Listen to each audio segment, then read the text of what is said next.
The story of Shona, how a language was standardized, and why some people are still angry. In Zimbabwe, the Shona language, spoken by nearly 87% of the population, stands as a pillar of identity and heritage. Yet the journey to standardize this vibrant Bantu language, uniting millions across diverse dialects, has been a story of ambition, division, and resilience. The standardization of Shona, driven by colonial agendas and linguistic reform, aimed to forge a single voice for a people, but it also sparked deep offense among Shona communities who felt their unique dialects and identities were sidelined. This is the gripping history of how Shona standardization came to be, why it stirred controversy, and its lasting impact on Zimbabwe's culture, education, and society. Today, millions of Zimbabweans speak Shona every day. But what if we told you that the Shona you hear in schools and newspapers isn't really everyone's Shona? The many tongues of Shona.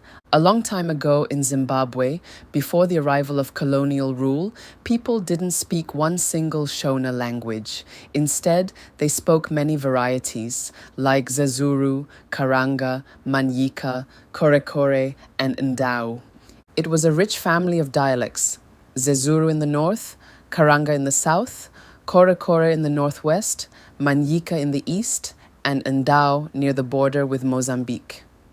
These dialects were more than just ways of speaking. They carried poetry, history, taboos, and tribal wisdom. They shaped how people prayed, sang, and told stories. Each dialect carried its own rhythm and vocabulary, yet they were close enough for speakers to connect, like branches of the same tree. Words were spoken, not written, passed down through generations in oral traditions that needed no paper. But everything started to change in the 1930s. My grandmother used to say, "I didn't grow up speaking Shona. I spoke Karanga. That was my mother tongue." So something grave might have happened to cause this to change. Let's dive into this vivid history, exploring why and how Shona became standardized and the waves it sent through Zimbabwe's culture, education, and society. Missionaries and the language problem. The arrival of British colonizers and Christian missionaries in what was southern Rhodesia in the late 1800s changed everything. European missionaries came with Bibles, books, and their own agenda to spread Christianity and Western education. But they had a problem. There were too many Shona dialects, too many ways to say even the simplest things. How could they teach the Bible or print textbooks with all that variation?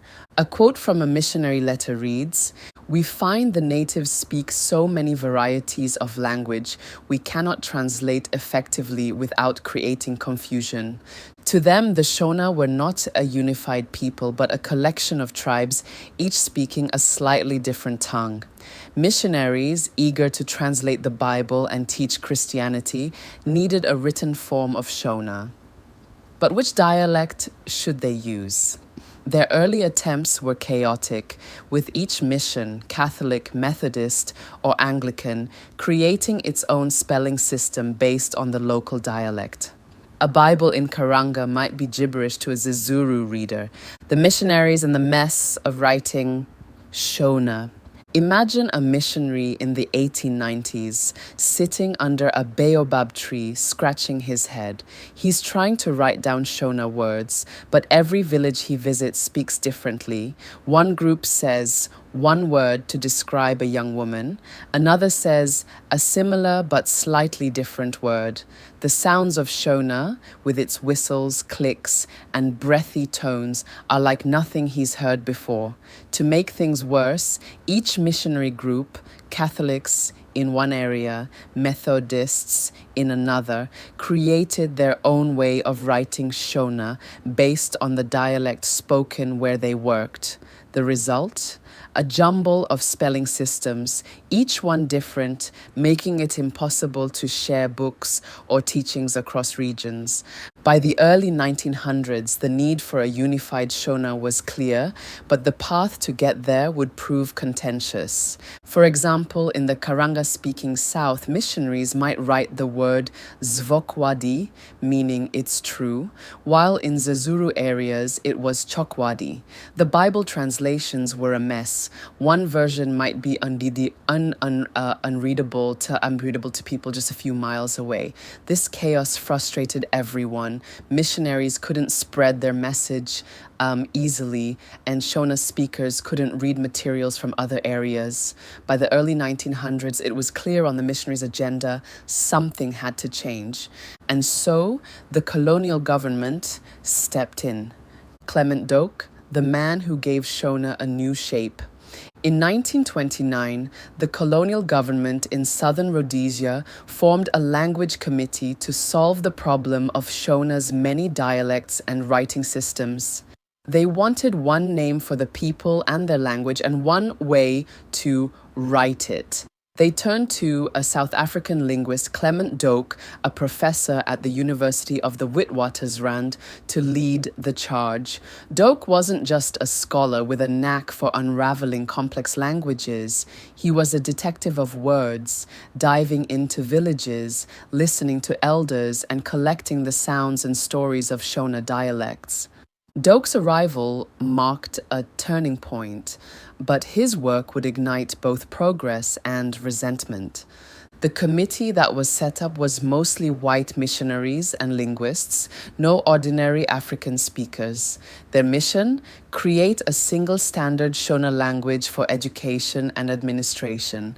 They began collecting words from the dialects, but it didn't take long before one pattern became clear. Zezuru was winning. Why?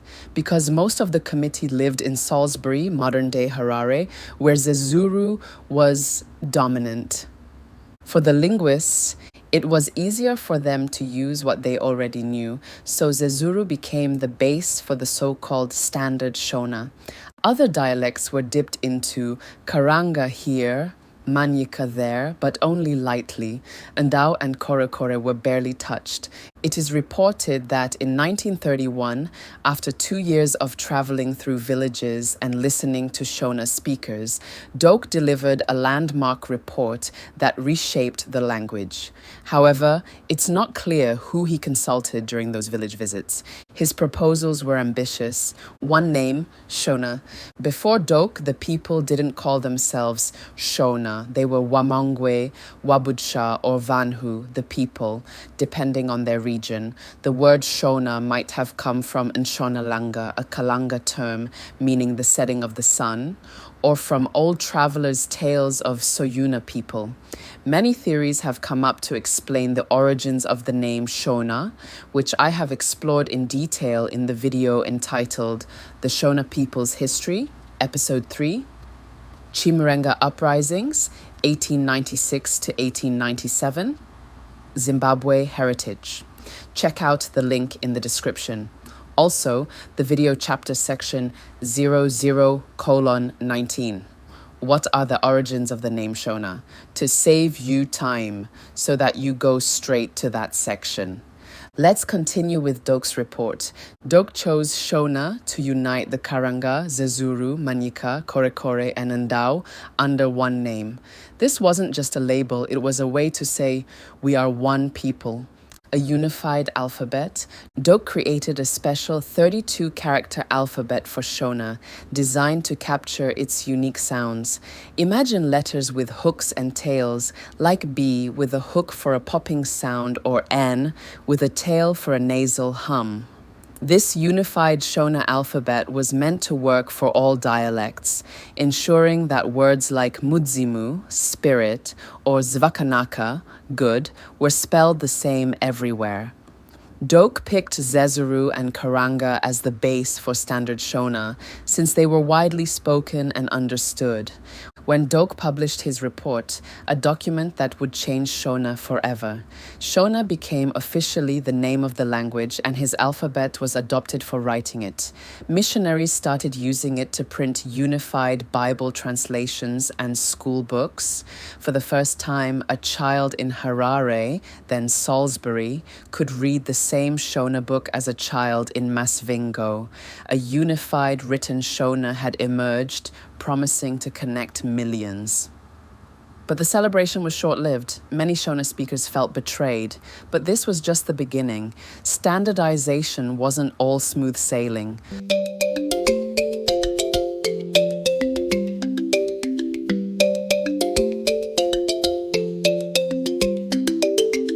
The push and pull of standardization. Standardizing Shona was like trying to herd a flock of goats. Everyone had their own direction. Some Shona speakers loved the idea of a unified language. It meant their stories, proverbs, and songs could be written down and shared widely.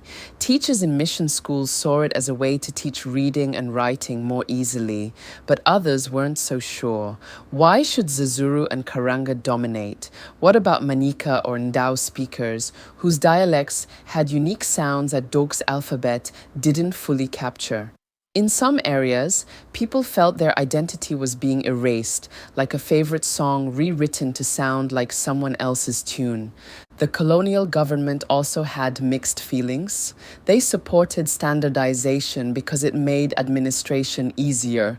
Imagine trying to govern a land with dozens of dialects and no common written form.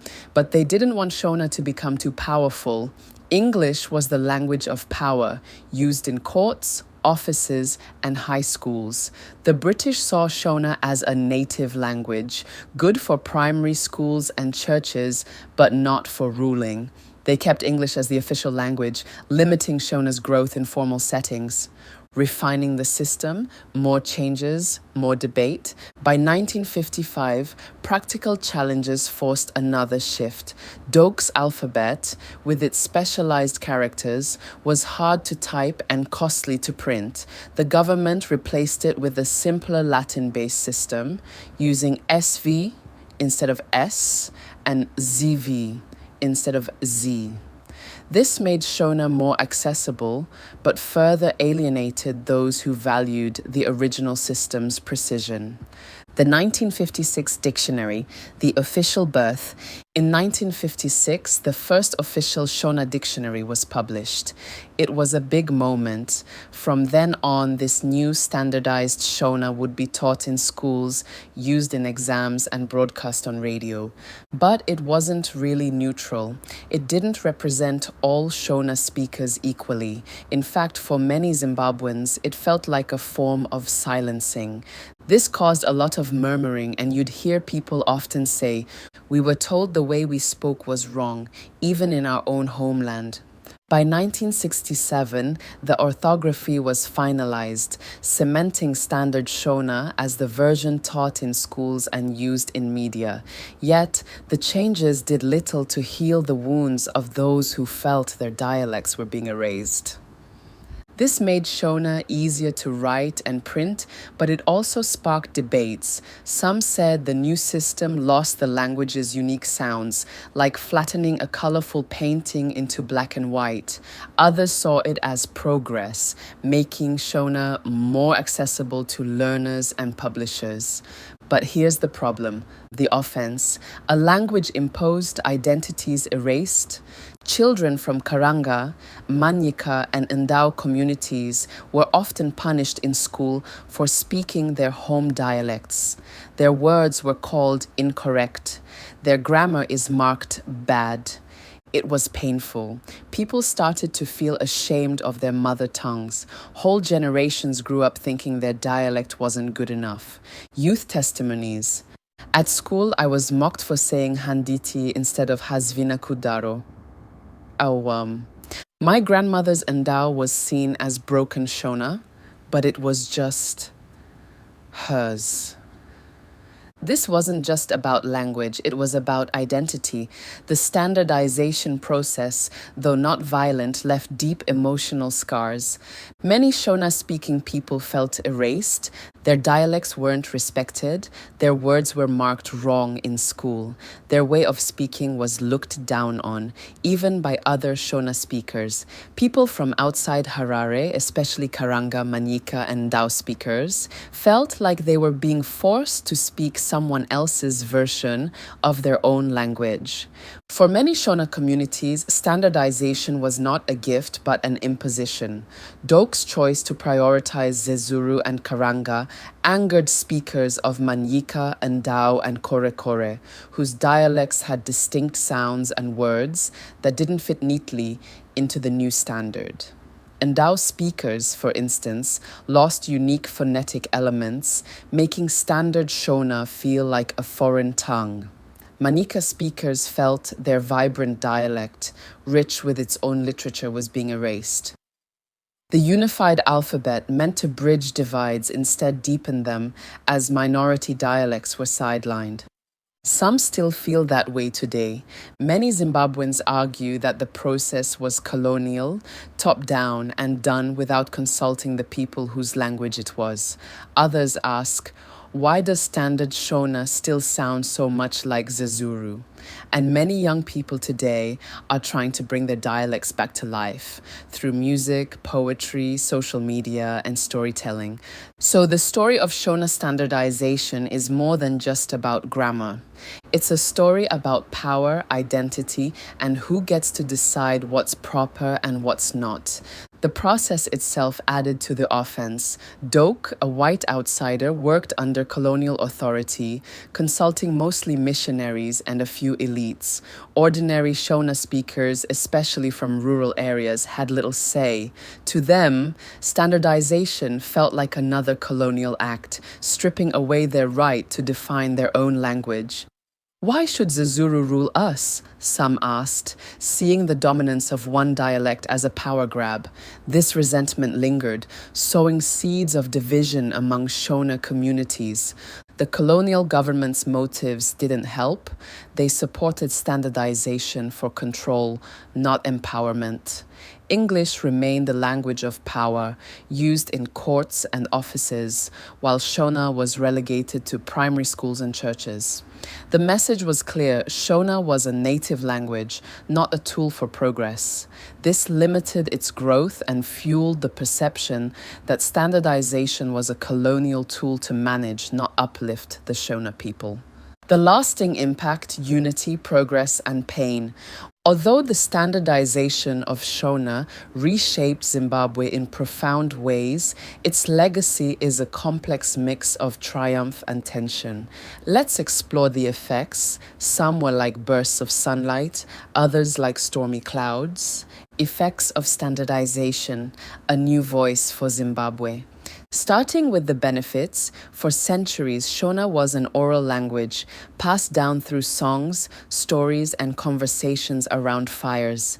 There was no need for a written form. Words lived in the air, carried by voices. But this changed when outsiders arrived, bringing new ideas, religions, and power. By the late 1800s, British colonizers and Christian missionaries set foot in the land then called Southern Rhodesia. They saw the Shona people not as one nation, but as scattered tribes, and they struggled to communicate with them. Missionaries, eager to spread Christianity, realized they needed to write Shona to translate the Bible and teach in schools. But with so many dialects, which one should they choose? This question sparked the first steps towards standardization. The standardization of Shona was like planting a seed that grew into a mighty tree, its branches touching every part of Zimbabwean life. A unified identity. Standard Shona gave the Shona people a shared voice. Before, they were divided by dialects and colonial labels like Mashona. Now they had a name and a language to rally around.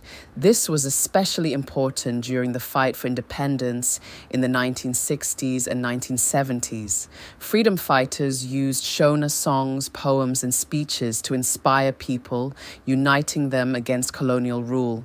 When Zimbabwe gained independence in 1980, Shona became one of the national languages alongside Ndebele and English, a symbol of pride and resilience. It gave the Shona people, about 70% of the population, a shared identity, strengthening their voice in a new nation. Education and literacy. Imagine a classroom in the 1940s filled with children eagerly reading Shona storybooks for the first time. Standardization made this possible. It revolutionized education.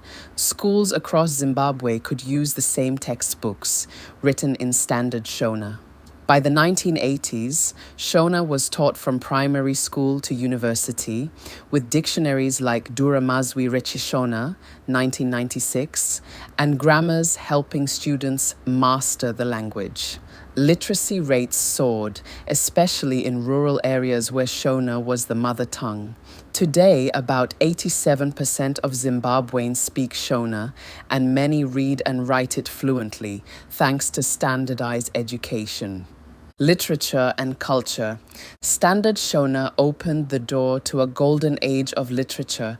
A wave of Shona literature followed. Writers like Solomon Mutswero and Charles Mungoshi poured their hearts into novels, poems, and plays in Shona, telling stories of love, struggle, and tradition. Books like Feso, 1956, the first Shona novel, became treasures read by generations. Radio stations and newspapers like Kwayedza use standard Shona to share news and songs, keeping the language alive in homes and markets. This wasn't just about words. It was about preserving Shona proverbs, riddles, and beliefs like the reverence for Mwari, the creator god. Cultural preservation. Standard Shona preserved core elements of Shona culture, proverbs, riddles, and beliefs about Mwari, the creator god. It gave writers and artists a platform to share stories that might have been lost, yet the focus on Zezuru and Karanga meant some dialect-specific traditions faded, a loss felt deeply by minority dialect speakers. Lingering resentments. The offense caused by standardization never fully healed. Manyika and Ndau speakers in particular felt marginalized, their dialects reduced to footnotes. In 2013, Zimbabwe's constitution recognized Ndau as a distinct language, acknowledging these grievances, but tensions persist. Smaller languages like Karanga and Tonga struggle for recognition, overshadowed by Shona's dominance. Modern challenges. Today, Standard Shona faces new pressures. English, the language of global opportunity, draws young Zimbabweans away, especially in cities. Some proudly reject Shona, chasing a modern identity, while elders warn of cultural erosion. Digital initiatives like Shona apps and online dictionaries aim to keep the language relevant, but the shadow of standardization's controversies remains. Political dynamics. Post-independence, Shona's prominence gave its speakers an edge in education and politics, often at the expense of Ndebele and other groups. Critics argue that language policies favor Shona and English, deepening ethnic divides. Yet, Shona's strength reflects its resilience. A language that survived colonial suppression now shapes Zimbabwe's narrative. A nation's language, a people's struggle. The standardization of Shona was a bold attempt to unite a people, but it came at a cost. It gave Zimbabwe a powerful tool for education, culture, and independence, yet it offended many who felt their voices were silenced. The story of Shona is not just about alphabets or dictionaries.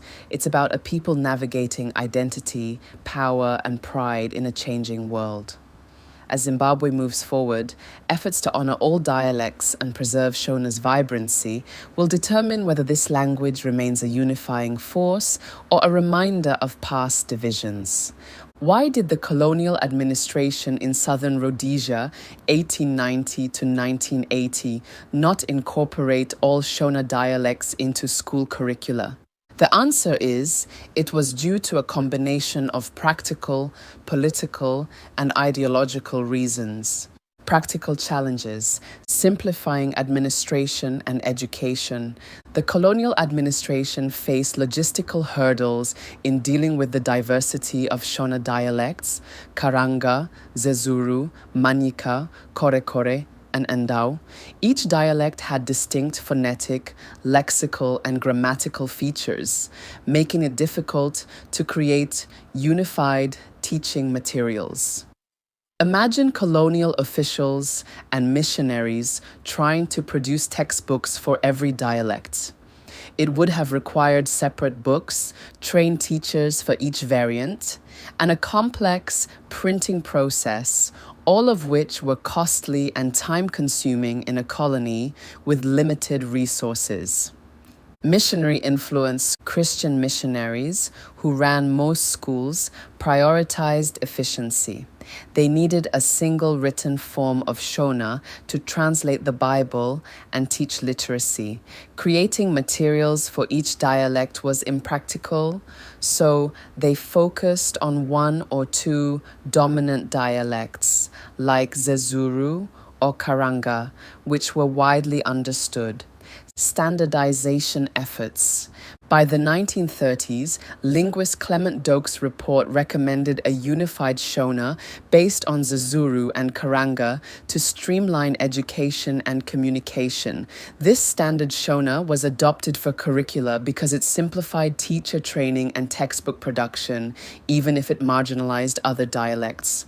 The colonial administration saw a single standard as the easiest way to manage education for the African population, prioritizing uniformity over linguistic diversity, colonial ideology, control, and division.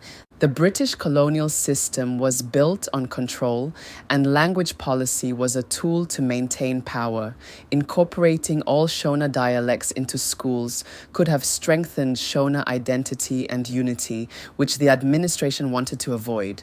Instead, they pursued strategies that kept African communities fragmented and subordinate. Divide and rule strategy. The British often emphasized ethnic and linguistic differences to prevent unified resistance. By not promoting all Shona dialects equally, they reinforced regional divisions among Shona speakers. For example, favoring Zezuru in central areas and Karanga in the south created subtle rivalries, reducing the chance of a cohesive Shona identity that could challenge colonial rule. Political risks avoiding empowerment. The colonial administration was wary of empowering Africans too much through education.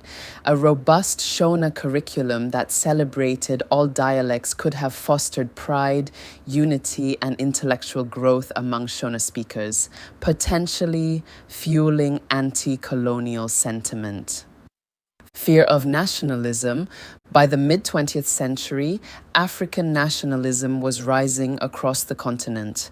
In southern Rhodesia, promoting all Shona dialects in schools might have strengthened cultural identity and political consciousness, which the British wanted to suppress. A standardized Shona, taught minimally, was less threatening. Control over narrative. By limiting Shona education to a standardized form and keeping English dominant, the administration controlled the narrative. They could shape what Africans learned and ensure loyalty to colonial values, rather than allowing diverse Shona dialects to become tools for cultural resistance. English as the language of power. The colonial government prioritized English as the language of administration, law, and higher education. Shona in any form was seen as a native language, suitable only for primary education and religious instruction. Including all dialects would have required investing more in Shona education, which conflicted with the goal of keeping Africans in subordinate roles, educated just enough to serve as laborers or clerks. Limited education access. Colonial education for Africans was deliberately limited. Schools were few and curricula focused on basic literacy, Christianity, and manual skills. There was little incentive to develop comprehensive Shona programs that included all dialects when the system aimed to produce a minimally educated workforce, not empowered scholars. By limiting Shona's role and focusing on a standardized version, the administration ensured that linguistic diversity didn't disrupt their control. Resource constraints, prioritizing colonial interests. Running a colony was expensive, and the British prioritized spending on infrastructure, settler farms, and administration over African education. Developing curricula for all Shona dialects would have required significant investment, which the colonial government was unwilling to make. Budget limitations. Mission schools, which educated most Africans, relied on meager grants from the government and church funds. Producing textbooks, training teachers, and creating exams for multiple dialects was beyond their means. Standardizing Shona was a cost-effective compromise. Focus on settler needs.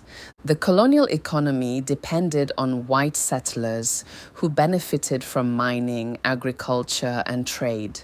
Resources were funneled to support settler communities, leaving African education underfunded. The administration had little interest in allocating funds to preserve Shona linguistic diversity when it didn't serve their economic goals. Missionary priorities. Missionaries, while influential in education, were primarily focused on spreading Christianity. They saw a unified Shona as a way to reach more people with a single Bible translation, not as a means to celebrate dialectal diversity. Their limited resources went to standard materials, not dialect-specific ones. Cultural bias, dismissing African linguistic diversity, colonial attitudes toward African languages were rooted in prejudice. The British often viewed African cultures as inferior and their languages as primitive. This bias shaped their approach to Shona dialects, which they saw as variations of a single language rather than distinct cultural assets. Misunderstanding dialects. Colonial officials and missionaries often underestimated the significance of dialectal differences, assuming all Shona speakers could easily adapt to a standardized form. They didn't recognize the cultural and historical importance of dialects like Manyika or Ndau, which carried unique traditions and identities. Eurocentric models. The British applied European models of language standardization, like those used for English or French, to Shona. In Europe, dominant dialects often became the standard, e.g. Parisian French. Similarly, Zezuru and Karanga were chosen because they were spoken in populous and central areas, ignoring the social impact on minority dialect speakers. Erasure of local input. The standardization process, led by figures like Doke, involved minimal consultation with Shona speakers. Colonial authorities and missionaries made decisions based on their own priorities, not the needs or desires of Shona communities. This top-down approach dismissed the value of including all dialects in education. Effects of excluding dialects. The decision to exclude most Shona dialects from school curricula had lasting consequences. Cultural loss. Dialects like Manyika and Ndau and Korekore were marginalized, and their unique linguistic features and oral traditions faded in formal settings. This caused resentment among speakers who felt their identities were erased. Educational barriers. Students from minority dialect areas struggled with standard Shona, which felt foreign. This created a sense of alienation and hindered learning for some. Social divisions favoring Zezuru and Karanga deepened regional rivalries, as some groups felt their dialects were deemed lesser. These tensions persisted into Zimbabwe's post-independence era. Missed opportunities. A more inclusive curriculum could have enriched Shona literature and cultural preservation, celebrating the diversity of Shona heritage instead of narrowing it. One of this channel viewers commented that George McCall Thiel also played a role in the standardization of the Shona language. The key figures involved included Clement Doak, a South African linguist who was commissioned by the Southern Rhodesian colonial government to recommend how to unify the various Shona dialects into a standard written language. His 1931 report laid the foundation for this standardization. Colonial administrators, missionaries, and African teachers also played roles in shaping written Shona for use in education, religion, and administration. So while Thiel may have provided historical context on the region, he was not involved in linguistic or educational policy related to Shona. Why some Zimbabweans today don't identify themselves as Shona peoples. Some Zimbabweans argue that they are not Shona, and it's a reflection of a complex interplay of linguistic, ethnic, and historical factors. Whether this is accurate depends on the context of identity, the specific groups making the claim, and how Shona is defined. Understanding the Shona identity. Let's look at the linguistic definition. Shona is a Bantu language spoken by roughly 70 to 80% of Zimbabwe's population, encompassing dialects like Karanga, Zezuru, Manyika, Korekore, and Ndau. It was standardized in the 20th century for education and administration. Ethnic cultural definition.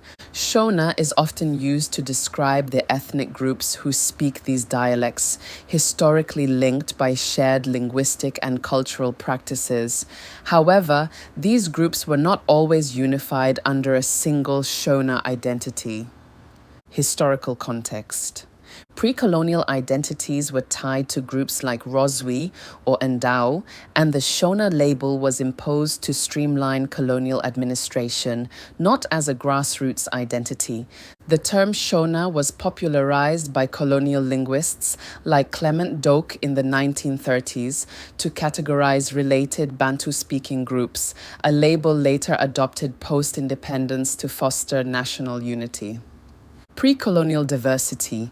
Many Zimbabweans argue that Shona is a colonial construct that oversimplifies diverse identities. For example, groups like the Ndau, Karanga, or Manyika historically identified with their specific clans or regions, not a monolithic Shona ethnicity. Dialectal and regional differences. Dialects like Ndau and Manyika have distinct linguistic and cultural features. Ndau, for instance, was recognized as a separate language in Zimbabwe's 2013 constitution, reflecting its unique grammar and identity. Speakers of these dialects may reject Shona to assert their distinct heritage, especially if they feel standard Shona based on Karanga and Zezuru marginalizes their linguistic or cultural practices. Political and social dynamics. The Zezuru dialect spoken around Harare dominates standard Shona, leading to perceptions that Shona identity favors Zezuru speakers. Other groups like Karanga or Manyika may feel their identities are sidelined, prompting rejection of the label. Political tensions, including regional rivalries or historical power dynamics, e.g., Zezuru influence in post-independence politics, can amplify claims of non-Shona identity as a form of resistance or self-assertion. Modern identity shifts, urbanization, and globalization have led some Zimbabweans, especially younger generations, to prioritize English or cosmopolitan identities over ethnic labels like Shona. Some may reject Shona to distance themselves from perceived rural or traditional connotations, aligning instead with national, Zimbabwean, or global identities. Is the claim Zimbabweans reject the Shona label accurate? Linguistically, if someone speaks a Shona dialect, e.g., Karanga, Manyika, they are technically part of the Shona language family, as these dialects are mutually intelligible and share a common Bantu root.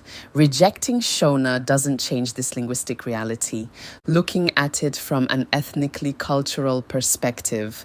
The claim is valid for those who prioritize their specific clan or regional identity, e.g., Ndau, Roswi, over a broad Shona ethnicity. Since Shona as a unified identity was partly a colonial and post-independence construct, rejecting it aligns with pre-colonial self-identification. Politically, socially, the rejection reflects real grievances about cultural marginalization or political dominance, e.g., Zezuru bias. For groups like the Ndau, recognized as distinct, the claim is accurate in asserting a separate identity. Data point. While no comprehensive survey quantifies how many Zimbabweans reject the Shona label, the 2013 Constitution's recognition of 16 official languages, including Ndau as separate from Shona, suggests official acknowledgement of some groups' distinct identities. Anecdotal evidence from platforms like my YouTube channel indicates this ongoing debate where many of you have categorically said, "We are not Shona," for example.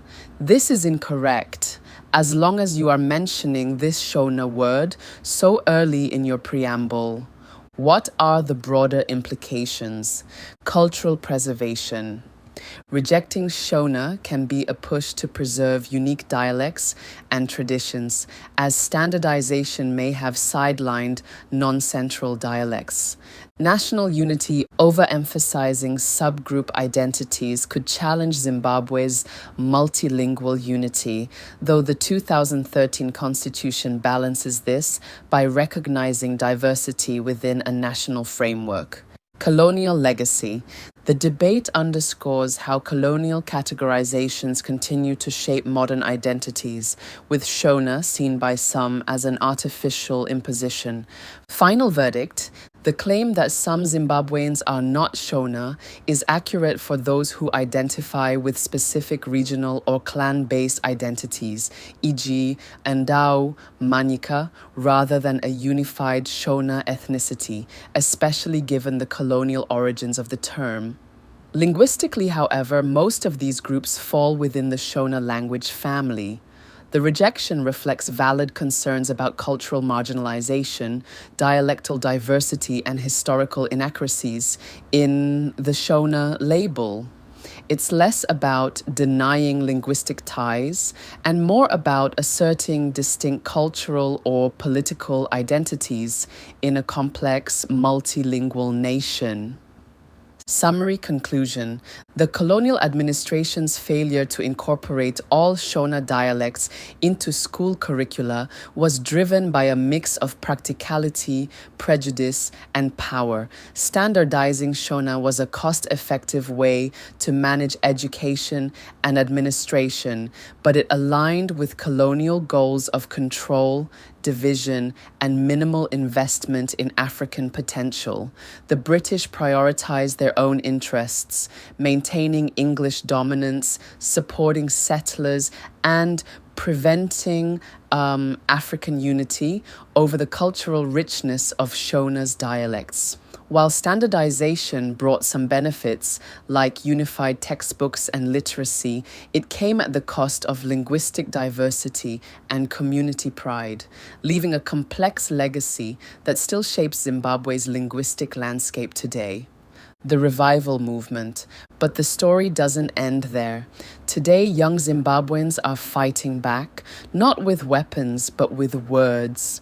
On TikTok, YouTube, and in music, there's a new movement to revive and celebrate all the Shona dialects.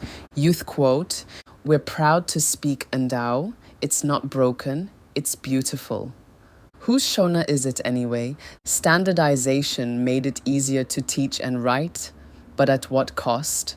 The Shona language may be one name, but it holds many voices, and not all of them have been heard. Maybe it's time to listen again. We've come to the end of this episode. If you found this story as powerful as I did, make sure to hit that like button. It really helps share our history with the world. Subscribe for more forgotten legends and drop a comment. Many thanks to all who have subscribed.